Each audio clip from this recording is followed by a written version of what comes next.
Well, one of the United legends that we all respect has come out and really told to us that looks like INEOS has already gone ahead to make Erik Ten Hag sacking decision. And is Erik Ten Hag going to be sacked? That's with question marks at the end of that statement. Welcome to United Matters channel. Hope you guys are really having fun wherever you are. Rokan David is my name, and let's continue to see that to bring you the latest news and information as far as everything is really concerned. Smash the like button, comment and share. If you're totally watching us for the very first time, endeavor to subscribe to this channel so as not to miss out on stories that we do upload in here on a daily. And it's really a Monday. Came in late, but I want to put up 4 videos. First video going in as up, and more 3 will obviously be coming in through, and I think I'll really have a live session to discuss with you lots of things here onto the United Matters channel. Gary Neville has a say into this, Roy Keane has a say in this, Paul Scholes into action, and Erik Ten Hag also has something to say about the gulf in class between Man United and the side of Manchester City. We thank God for the gift of life, the Muslims, Barakallahu Hikmum, and let's wait and see how things are really gonna pan up and pop up in here anytime from now, because we love you and keep it this channel. Continue subscribing because we want to hit the magic number of 17,000 subscribers, by the way, and we have to see this happen. That's why at the start of this month the gear is obviously up in the next level, and the foot is going to be on the pedal for Ava and Ava Amy. Now, after losing to Man City by 3-1 yesterday, Paul Scholes has come out and really issued something about Erik Ten Hag, and this is what he really had to say. He said the following about Erik Ten Hag's future. I think INEOS have already made up their mind.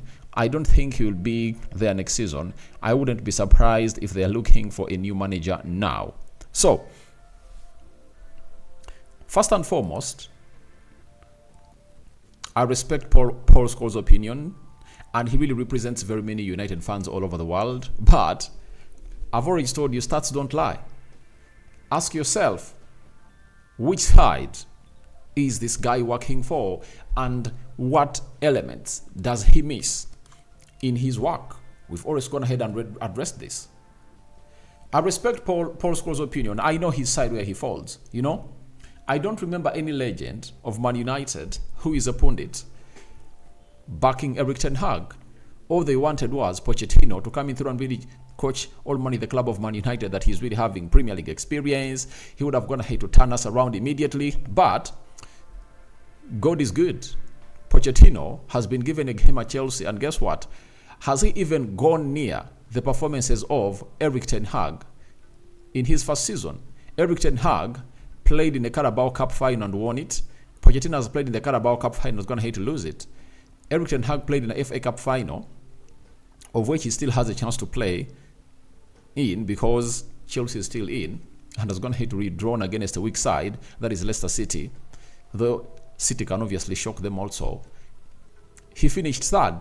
As it stands right now, Pochettino is 11th. That's the manager they wanted to bring at Man United because of their because of them not using their magnifying glasses, because they have them, but sometimes they feel like they are rigid to a certain person, and they don't want to obviously move on to the next level. So I really understand where all this comes from, and it's from a point of being proven right. They feel like they want to be proven right that this man known as Erik Ten Hag was not supposed to be the next United manager, and he was not fit for the job, and that is what Ten Hag is really trying to really fight at. Sorry, that's what Paul Scholes is trying to fight at. They are trying to really make this sounding right for them, but the stats of Erik Ten Hag are nowhere near a manager to be sacked. Let me show you something. You know, I'm a man who speaks with facts, you know. For everyone who says that Ten Hag should be sacked, look at this and then tell me, can you sack such a manager with such a record? Let's be real. That is the record of Erik Ten Hag. Ten Hag, in his first 100 games for Man United, 61 wins, you know, 11 draws and 28 defeats. Now, can you sack such a manager? Ask yourself. We are bringing facts into your face. Can you sack such a manager? You know, his winning percentage at Man United is better than any of Pep Guardiola, Mikel Arteta, and Jurgen Klopp when they came through at Man United for their first games. You know, let me even check it here. Ten Hag winning percentage. You know, at Manchester United. I really want to know, you know, how many games has Erik ten Hag won at Manchester United? I want to see his percentage at Manchester United. That's what I really want to see. Now, Ten Hag has led United to victory in 51 of his first 83 matches, giving him a winning percentage of 61.4%. I want this one in 2024. I don't want those of last year. I want in 2024. So it is at 62.48%. Now, so he reached his 100 games in charge of Man United, meaning that these are the facts that are going to have to be put out. So Ten Hag managed his 100th game as a United manager last. It is on Sunday, yesterday. 61 wins, 11 draws, and 28 defeats. Now, so if a manager has won 61 games out of the 100 games, you know, can you sack him? Can you sack him? Let's be real. Let's be real. You know, let's not just come out and obviously try to put out facts that are really not backed with facts. Let's come out and really reason this out. The statistics of this guy are really, really huge. And when you're coming through and really talk about sacking him, I really feel like you've not gonna hate to obviously do justice to him. It's like you're trying to obviously come out and really put him into the mud, yet he doesn't deserve to be in the mud. And this is where I'll obviously stand in for Erik ten Hag, because I know what he can do and has shown us. Like, for example, yesterday, when you're playing against Man City, he showed us what he can do. Let's all admit, Ten Hag showed us what he can do. You know, Ten Hag has shown us what he can do. All what he lacked was quality. Pep had quality off the bench, and Ten Hag really lacked quality off the bench. So, if Ten Hag can be given players that can really match his qualities, that can match the qualities of Arsenal and the rest of the teams, then trust me, he can beat these people, because it's going to have to go head-to-head with them for like 60 minutes. And for 80 minutes, this game was 1-1, you know? And because he never had quality there, he couldn't really win. So I really want to let Paul Scholes know that all what he's saying, he's just being biased. This guy has shown us how good he can be. And trust me, ever since Alex Ferguson left, I think we're going to have to get a manager who is close to the levels of these managers that we are really competing with. So why didn't Arsenal sack Arteta in his second season? You know, Arteta came in through, I think, on the 16th of December 2019. You know, he finished 8th and won an FA Cup and went to play in the Europa League. In his first full season as an Arsenal manager, he finished 8th again. Did they sack him? That was 2020, 2021. Now, 2021, 2022, Arteta went ahead to finish 5th, you know. But you people are calling in for sacking in of Erik ten Hag, who even went into the Champions League spot. He still has a chance to play in the Champions League spot, because I really went ahead to see to it that Ten Hag said that if a team finishes 5th, it's going to be playing in the Champions League. That's what Ten Hag is saying. So, for everyone who is trying to really paint a picture that Ten Hag should be sacked, I respect your opinion, but I don't agree with you. And I'm throwing facts in your head. And if you're going to hate to see those facts, you know, come out and challenge me with your facts, you know? Come out and challenge me with your facts. So, these are the same people who are saying like Jurgen Klopp would be sacked by Liverpool. Every manager has a blip. And Jurgen Klopp is going to hate to prove you wrong, that I'm here to really turn around this team and I'm the juggernaut. So he's topping the Premier League table with all those number of points. After that, we have something concerning Ten Hag and he was asked on whether there is a huge gulf in class between Man United and Man City. He said, I don't think so, absolutely not. We have many problems with injuries, and still we had an opportunity. With a really small margin, we could have scored a second. When we have everyone on board, we can be competitive. And I agree with Erik Ten Hag. I was on a certain TikTok platform yesterday. I was really having an argument with some of the fans of United there. I told them, one thing that you are really not giving attention to is how Rashford missed out on 2 chances and Garnacho missed out on 1 chance in the first half. In that game, you bury another chance to make it 2-0.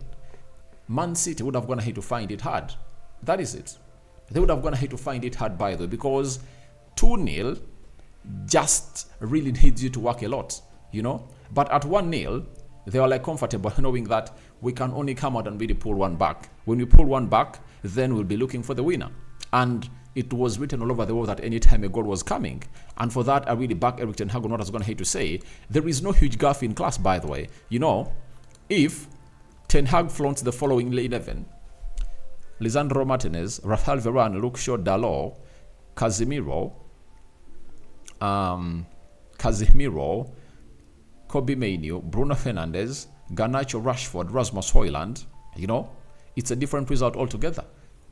Because we missed the number 9. You know what Rasmus Hojlund does? You tell me that on those 2 chances that Marcus Rashford gets, you know, if they fell onto Rasmus Hojlund, you know, he wouldn't have gone ahead to score any of those goals. And for that goal, for that ball that Rashford loses, all misheads, you know, after being released by let me show you this.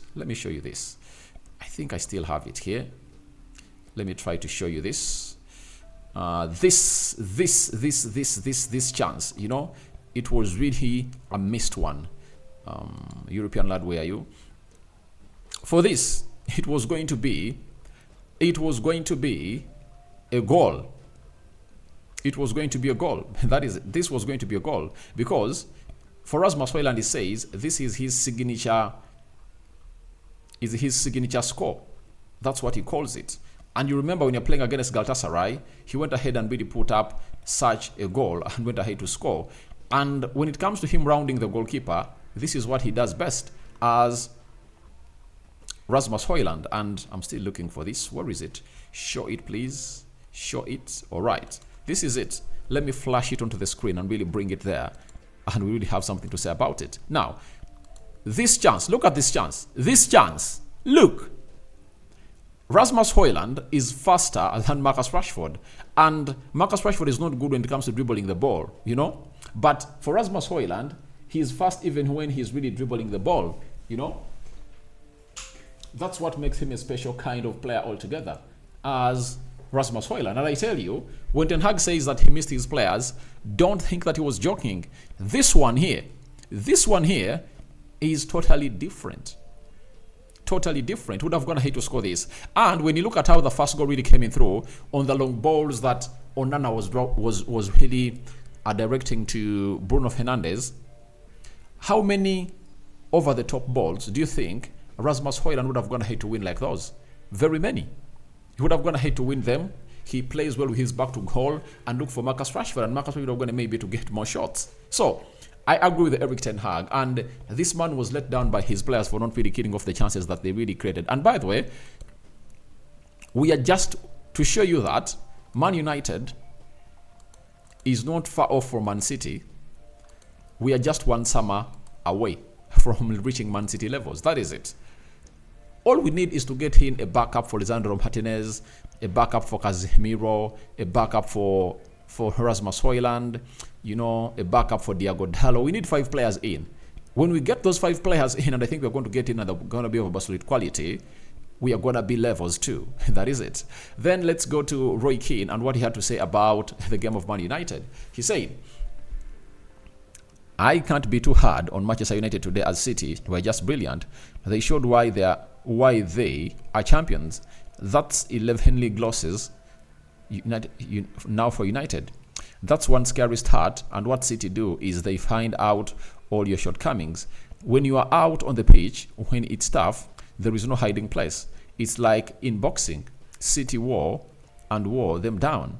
United had to take John Evans off after 60 minutes. They had to change the back four, and they were hanging on anyway.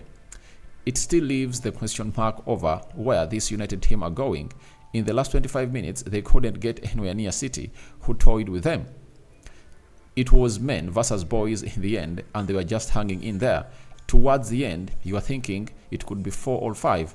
There is still question marks of this team, and unfortunately, of the manager. So,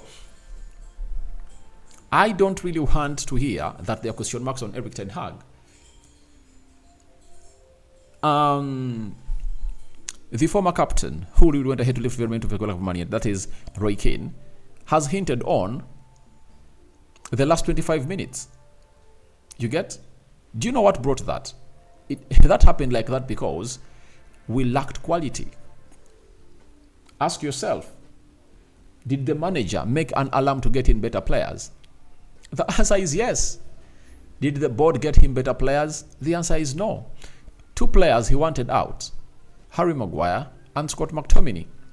Harry Maguire, £30 million, accepted by Man United, but he said he wanted to obviously be getting his full salary. So West Ham was willing to offer £100,000 a week, and Man United was not willing to offer or paying out the other amount of money because this guy wanted £16 million, you know? And they left him there. Who made that mistake to give Harry Maguire that astronomical contract? It was the board. Scott McTominay, West Ham came in through and really offered £30 million. United wanted 40. But if they got that money in and they brought in another player that Ten Hag wanted, would have been going to be, it would have been a different story altogether. So I really understand that every person has something to say about Ten Hag, but let's be realistic. You know, sometimes Ten Hag's hands are tied. Like yesterday, who did he have on the bench to come in through and really try to change the game of football? You know, look at what City had. They've gone ahead to be the juggernaut, and let's obviously appreciate them and give them the credit. But I don't believe that there is a huge gulf in class. I don't see that huge gulf in class. So after that, Gary Neville had the following to say. Last week against Fulham was more of the problem than the game today. This one was likely to end in defeat. Villa plays Spurs next week, so one of those will draw points. United can get closer, and I think there is a long way to go. After the match internationals, there is the run-in, where Villa and Spurs have still to go to do a job. There is still a hope for United, but they are inconsistent. Last week's defeat to Fulham was the real blow. I said it when I was really doing the match reaction that what is painful about this win is not that we expected to win, because we really never expected maybe to win because Man City were favourites, though I really thought that would have gone ahead to do better at a certain point X. You get? So, in such a scenario, all what pains is simple, you know? In such a scenario, all what pains is simple. It's the loss of Fulham. That is it. For me, the loss of Fulham is the one that haunts me, because I had gone ahead to obviously not count this game. I had known that we are going to lose against City, but you're going to collect 3 points against Fulham to stay at 47 points. And by the time Aston Villa plays, Tottenham Hotspur, we would have been able to close in, as Gary Neville is really saying. But Aston Villa has to play Arsenal. Spurs has to play Arsenal. Aston Villa has to play Man City. Spurs has to play Man City. Aston Villa has to play Liverpool. Spurs has to play Liverpool. So those are 3 games that are really ahead of them. And how are they going to perform? You know? You get Spurs has to play Chelsea, and to play them away, I think even Aston Villa has to play Chelsea. So there are still games that have not yet gone ahead to get decided. And for the bit of Man United is, they are left with just 1 game away to play against a big team. That is the game against Chelsea. Though Chelsea is 11th, but you know they can rise up to the occasion when you're playing against big teams. Now, as I told you, United needs to get 1 loss and 2 draws in the remaining games, meaning that we should win 8. And out of those 8, there is Arsenal, there is Liverpool, there is Newcastle, there is Brighton, you know, Everton, and very many other teams. There is Sheffield, There is Burnley coming to Old Trafford. So I think we can really make it. And from the internationals, I think very many players will be back for the club of Man United. So guys, thank you very much for watching through. Tell me your thoughts about INEOS Ten Hag sacking decision already made according to Paul Scholes. Do you agree with him? What do you make about the input of Paul Scholes, Gary Neville, and Keane? May the living to God bless you abundantly. Rock and David remains my name. First video of the day. More is yet to come on this channel. Don't forget to subscribe. We out.